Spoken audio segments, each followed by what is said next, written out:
colleagues, delighted to join you today. Thank you for the opportunity of sharing our journey so far.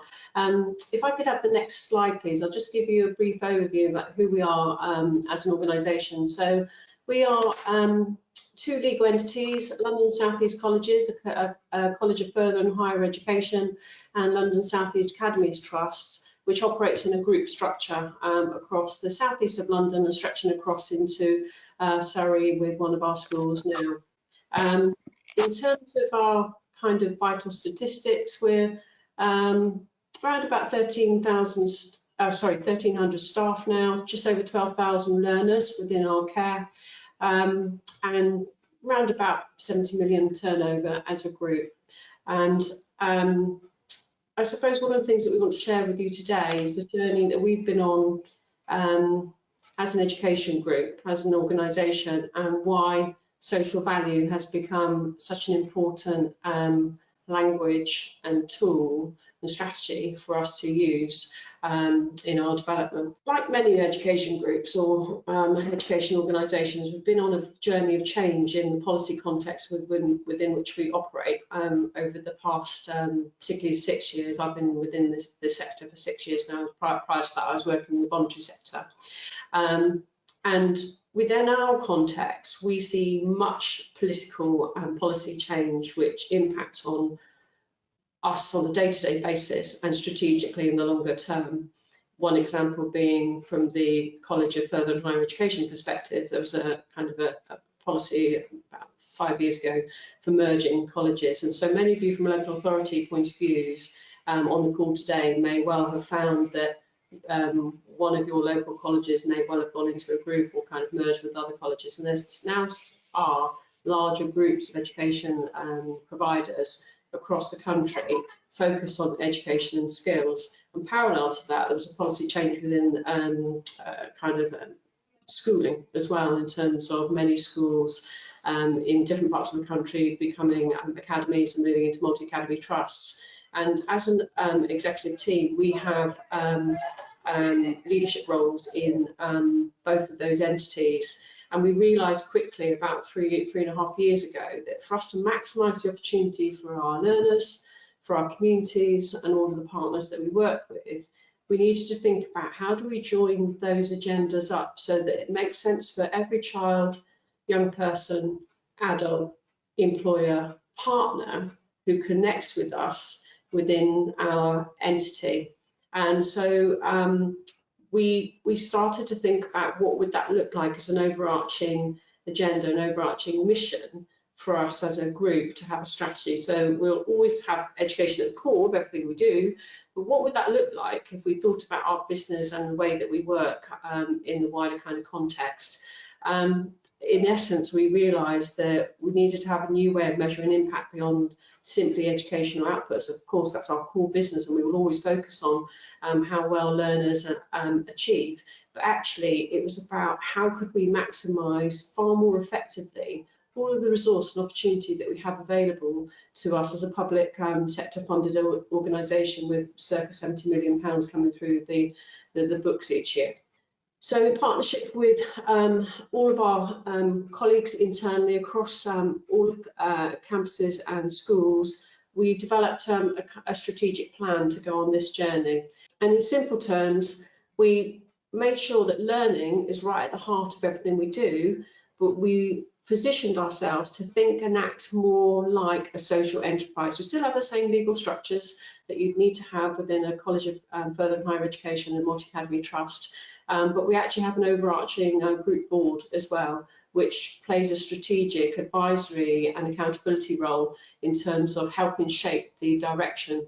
And social value was the measure that we've chosen to adopt to help us quantify, measure, articulate, talk about, discuss, think about in terms of all the development that we want to go on as a group. And later on in the presentation, my colleague Andrew will talk about the framework that we chose and why we kind of went that route.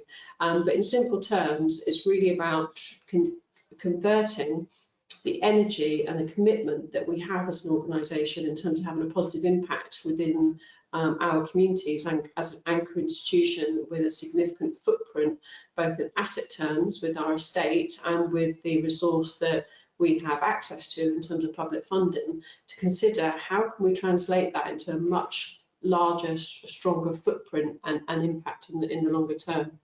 So in essence, we looked for partners to work with us on this because we know we haven't got it all right at this point in time, but we have made quite a lot of progress.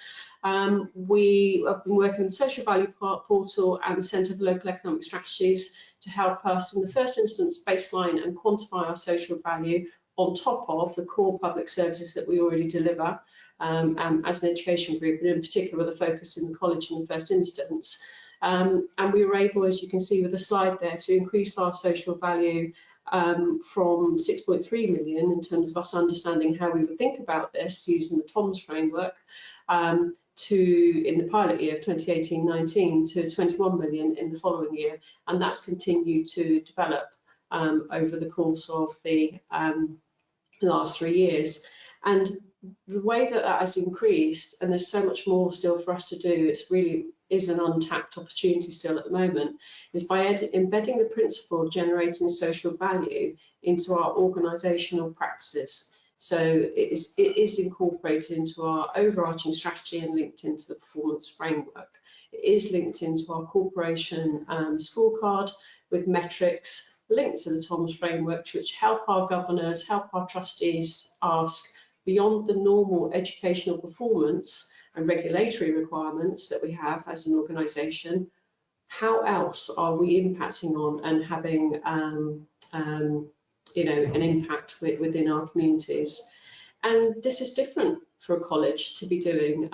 We believe we're the first college in the country to be thinking in this way, and we were delighted actually to have recognition of that earlier this year with the Public Leadership Award at the Social Value Awards earlier in this spring. But we haven't got it all completely right. We continue to use our insight and kind of perspective in a range of dialogues to help us continue to shape our thinking. And for example, we're currently working alongside Bloomberg and GLA to understand how anchor institutions can measure impact to help drive London's post-COVID recovery.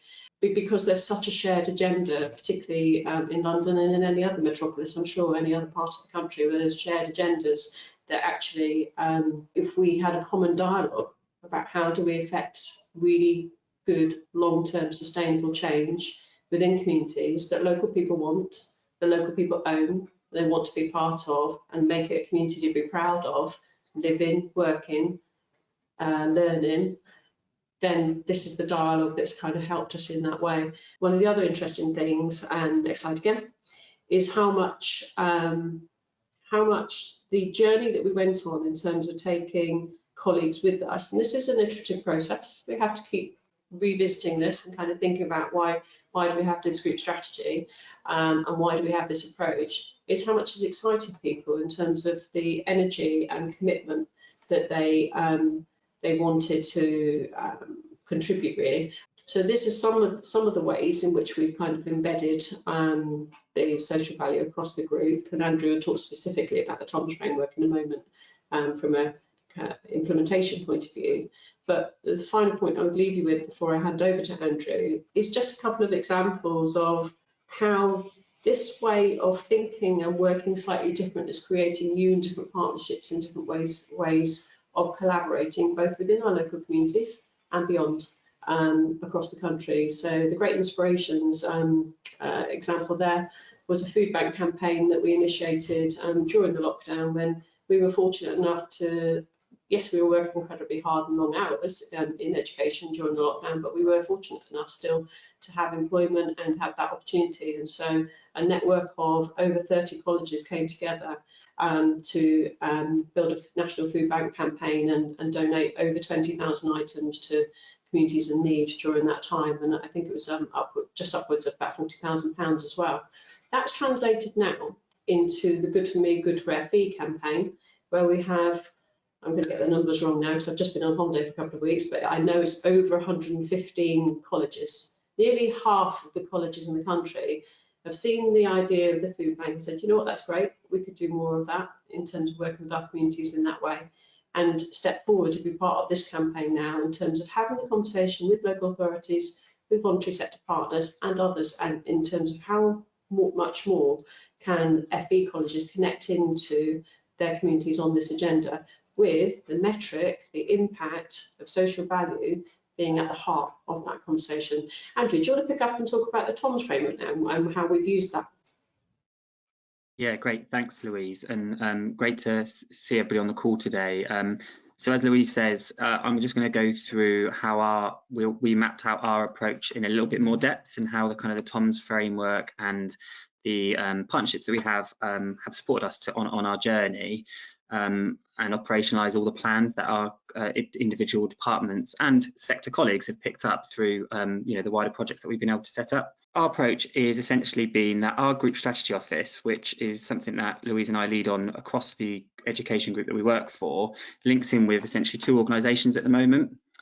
The first one is the social value portal, where which for colleagues that don't know, is an organisation that supports businesses to measure and understand the social value that they generate through a national TOMS framework, which has been alluded to earlier in presentations, and essentially becomes that auditable partner. So if we're submitting data, we have that data check to ensure that it's against a national framework which has been agreed centrally, and it's not numbers that are being double counted or picked up elsewhere, which is not a real true value of social action. So for us, working with the social value portal really helped us develop a range of actions and set targets through our group strategy, and really allowed us to establish a new set of projects which were to drive social value forward within our organisation. And then that really became, as it was kind of alluded to in Rebecca's presentation, around from like just a transactional tick box approach to a developmental framework which looks at how social value can be tweaked, changed and supported to the individual organisation.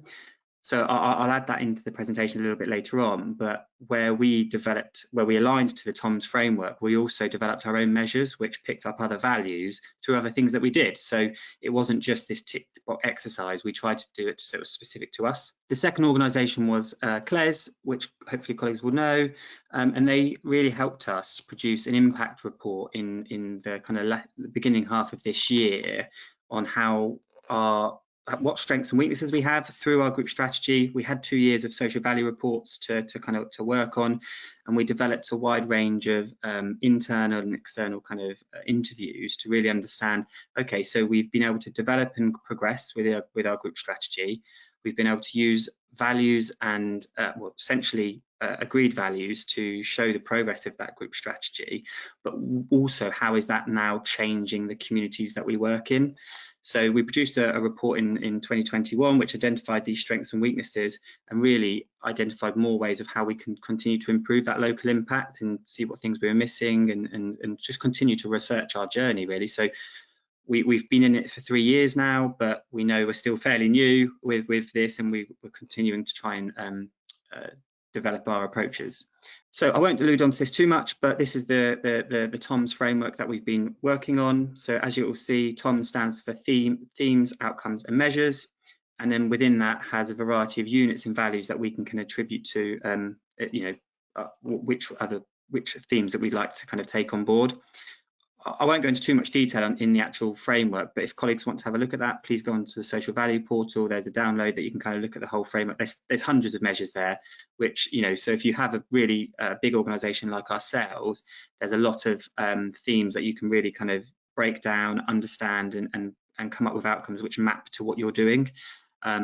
So to please have a look at that. What I do want to kind of spend some time on is really implementing or discussing how we actually implemented that framework. So as you can imagine, a big organisation of up to 70 million, 1,300 staff, we wanted to get the implementation right because we wanted to enable our staff and our students to kind of take ownership of what we were developing. So the way we implemented it was really through kind of 5 or 6 things. The first thing we did was focus on key measures that worked for us, including the ones designed in partnership with the social value portal. So what we coined the phrase is we created an L&SEEG TOMS, and that allowed us to really focus on predominantly 3 areas, which was measures related to skills and employment, social action and volunteering, local staff and supply chain spend. So within that, we picked the general values that were in the TOMS framework, but we also developed our own. We then worked with the individual departments across the college. So that was from our curriculum teams to work experience, HR, finance, and we developed a variety of operational plans and data collection methods, which allowed it to essentially be simply collected. What we didn't want to do is create, everybody's busy at the moment, we didn't want to create a process which took forever to do, became, again, that tick box exercise, but became a target that each area owned and wanted to drive social values through their department and essentially create change. So we set those data sheets up and we worked with the individual teams, and then we created a central group strategy office, which Louise and I kind of head up, which allowed that dissemination of knowledge, creation of support, which allowed questions to be answered, support to be given if colleagues were struggling with the concept, but then gave us that central mechanism to understand and analyze the data that we're having back and the information we're having back, just to continue that improvement and progression. And then that's kind of really focused on how we did the data and got the numbers and managed to kind of drive our values up. What we also set up was a social action project group in the college, which identified champions really of social action across the organisation, and this allowed us to speak with them and create that kind of informal development opportunities for people to come up with ideas, tell us how we should be potentially looking at social value from them. That they're the members of the community that we want to support. So having that informal kind of social action group really allowed us to have further dialogue on what we were developing and running with our individual partners. And then through those approaches, we really enabled us to just continually increase the social value we generated. So in 2018, we did a pilot year with L&SEEG, which came at 6.3 million, I think it was. We then included and understood and developed a social value figure of 32 million, which included the college and the London South East Academies Trust. And we're just going through our 3rd year of just finalising that report, but we're getting up to about 41 million now. So through those progressive years, you've really seen how people have kind of come on board with us and adopted the culture, understood what we were trying to achieve, and allowed us to kind of increase that value. But I'll go on to that fact again. It's not about transactional tick box exercise. It's about development of the social value itself. So communities and staff where they work, it takes ownership of it. And this is just an example of how the figures were broken down. So as I say, we're coming up to about 41 million for this year's evaluation. We're just doing some final checking on that data, but you can start seeing where the values come in the most. For L&SEEG, or for the group, it's looking at local hiring and procurement. You can kind of see that because of what that breaks down into is obviously how many staff we employ, how those wages are then spent in the local economy, but also how we promote and secure opportunities for our students. So we forget, not only do we have 1,300 staff, but we also have 12,000 students, which potentially obviously go on to further jobs and sustainable jobs. And that's huge for our local economy and community. So being able to track that really drives up the social value for us. And then, as Louise mentioned earlier, we do a variety of projects like the food bank and Good for Me, Good for FE. That kind of comes under social action projects, and that again just continues to drive the innovation that we are wanting to do around individual vulnerable areas of the community that need the support that gets identified. And then really what we wanted to kind of focus on this slide was, okay, so we've come a long way. We've worked with the social value portal, we've had support from Measuring Impact from CLES. But what we wanted to kind of break down is what did CLES find and how did they support us to drive our approach even further. So we got CLES to kind of conduct a review of our internal policies, they did a variety of internal and external interviews and really looked at our procurement and workforce diagnostics. And that then helped us to identify new areas of social value generation and really looked at how we use additional procurement strategies, the use of our land and assets, how our L&SEEG wage contributes on the local economies, and continues to identify vulnerable areas of our communities that need that additional support. That enabled us to then expand local partnerships to ensure new projects directly address those community challenges. And then again, that in turn raised the profile of the group as an anchor institution. And then going back to again what Louise said around kind of the case studies, is that's how Good for Me, Good for FE was born. We saw there was a massive need for volunteering across the local community. That was identified through some internal external interviews again within our kind of group strategy development, which then in turn developed an additional campaign where we have social value at our heart and we wanted to fix that. And then that went into going across right across the sector, where 120 colleges are signed up now, where it's, you know, they're trying to do the same kind of common goal as us in improving our communities. I won't go on to the bottom of the slide there. It got mentioned previously in the presentation, but the only thing to add is we do try and continue to trailblaze on this, and we want to continue to, you know, we're not the best, you know, experts at this, but we are always continuing learning, and we want to continue to try and drive it through the education sector, because we really truly feel that this is a way of measuring progressive support to our communities and success of an education and anchor institution within our communities as well. So finally, I'm just going to go on to a couple of case studies that we feel that again harness some of this work. So and what we wanted to try and relate it to is a commissioning case study where actually we worked with another public sector organisation to support and drive social value and innovation through a project that we set up. So through our work, we could continue to work with healthcare partnerships, and we were doing a lot of work with the NHS Confederation, and through a lot of discussions, and it's not news to anybody, there's a massive problem facing the NHS on supporting the workforce and identifying recruitment needs. So through our partnerships within our employer advisory boards, we were able to work directly with our local NHS providers to understand what their skills gaps were and come up with a programme of support which essentially identified those gaps and brought people in to either be work ready or get them work ready to enable us to fill those gaps. So we created a couple of programmes called Get Ready and Prepare to Care, and these worked with Oxley's NHS Foundation Trust and Bromley Healthcare. And then, as I mentioned earlier, this allowed us to directly solve South East London skills issues, which then contributed in improving the health of our local communities. So when you look at that as a cyclic approach of social value, we worked with our community, we then worked with our employers that were having these potential issues or barriers to success. We used our organisation as an anchor institution. We bespokely developed programmes to support that issue. We then had we created a solution through skilled people to go back into the organisations that needed that support, and then that in turn potentially will decrease and you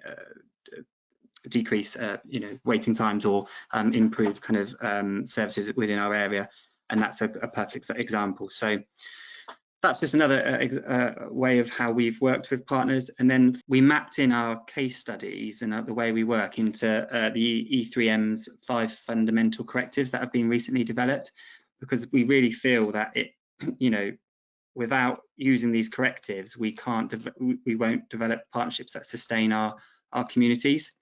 So I won't go into too much depth, but the 5 correctives can be seen on the side. And it was important that we you know, improve public services by ensuring the skilled learners receive directly resolved skills needs for healthcare providers.